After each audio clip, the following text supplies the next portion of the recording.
Meeting of Nanda and Vasudeva. Gokula festivities went as planned. Nanda Maharaj had things well in hand. Seers came from every place under the sun for the birthright of his dear little one. 200,000 cows with ornaments, huge hills of grains and gold-bordered garments were given by Nanda in charity to Brahmins who chanted there expertly.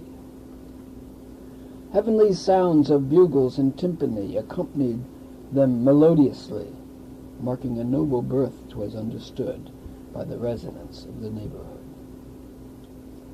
Rice paintings on all the roads, yards, and floors, flags and festoons on roofs, ceilings, and doors, bright leaves and flowers on the courtyard gate, all lent excitement to this glorious fete. The cows were smeared with oil and turmeric, with bright-colored minerals put on thick. The townfolks, garbed in colorful costumes, wore jewels, gold garlands, and peacock plumes. Though custom for those with husbands away to wear old clothes and stay out of the way, Rohini, wife of Vasudeva, that day was dressed in a most colorful array. Their faces powdered with kumkum dust. All the village gopis just felt they must make offerings to Yashoda's baby, fresh turmeric, milk, ghee, and fresh dahi. They prayed and made many oblations thus: "Dear child, please live long, and please protect us." Smearing auspicious offerings on the boy, they could hardly contain their heartfelt joy. Cowherd men, aroused by excesses, threw yogurt on the cowherd girls' dresses. There then arose a playful little fray as part of the festivities that day. To the singers of various scripture, Nanda gave gifts enough for a rapture. In fact, by the time his charity expired, all the guests had whatever they desired. With Krishna's birth celebration thus done, Nanda then bid farewell to everyone. He charged the men to care for Vrindavan, guarding well the village while he was gone. He journeyed then to Kamsa's court that day, in order there his yearly taxes pay. When he arrived in Mathura, he met the actual father of the duet. "How are the boys, Krishna and Balaram?" Vasudeva inquired with manners calm. Nanda thought Krishna was his very own, and replied they were doing well at home. "So you have a son, my brother dear, and Balaram regards you so, I hear." "That they both know you as father is fine. 'Tis best for both boys to think they are thine. I thought I'd never, free from prison, be released. This freedom's a godsend, for me at least.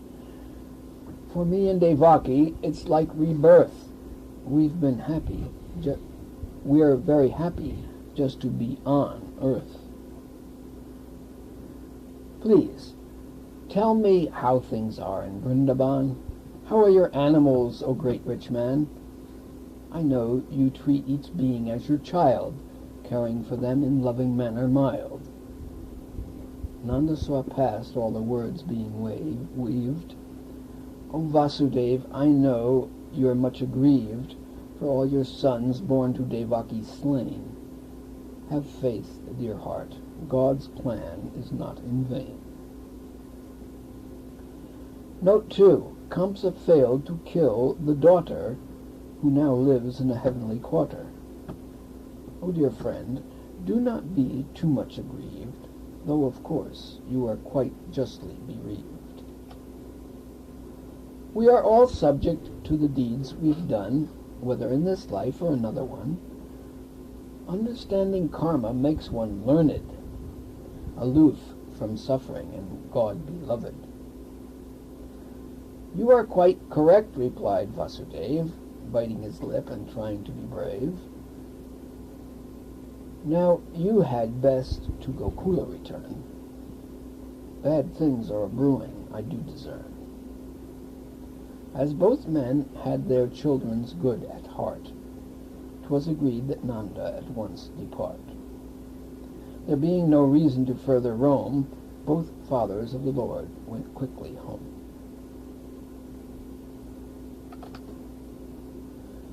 Truly religious culture, whether Vedic or Christian, aims at self-purification in all that one does. From birth to death, life is a series of sacred events, each meant for further sanctification. At birth, one experienced a purification ceremony that placed him among the twice-born. A second birth is taught in all religious traditions. For as we celebrate the birth of the material body, we also celebrate the awakening of the spirit soul in a spiritual body. The acquisition of wealth often entails sinful activity, and wealth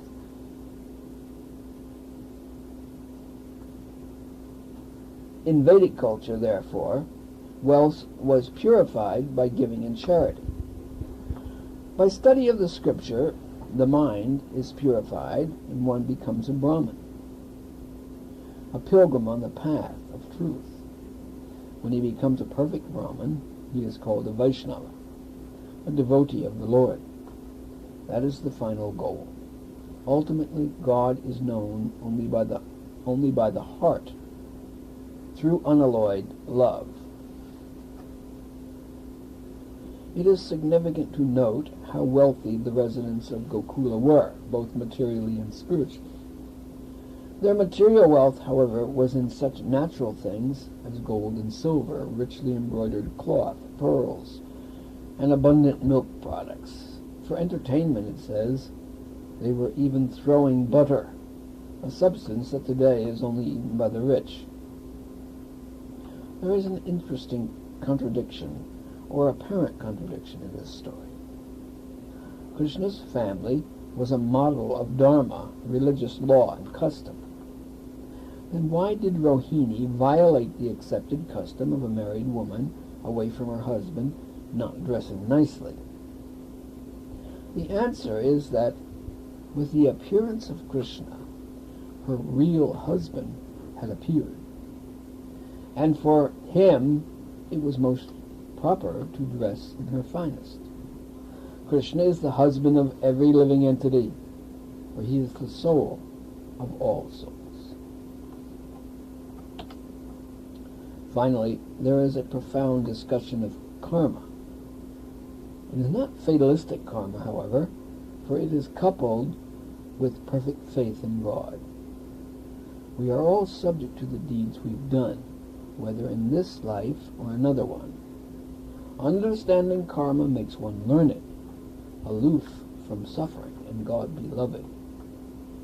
To be unaffected by the vicissitudes of karma, one must know that God is omniscient, omnipotent, omnipresent, and all good. God knows the perfect way to do everything. He is competent to do it, and he has the will to do it. Trust him. He is a friend who is closer than a brother and more loving than a mother. Have faith.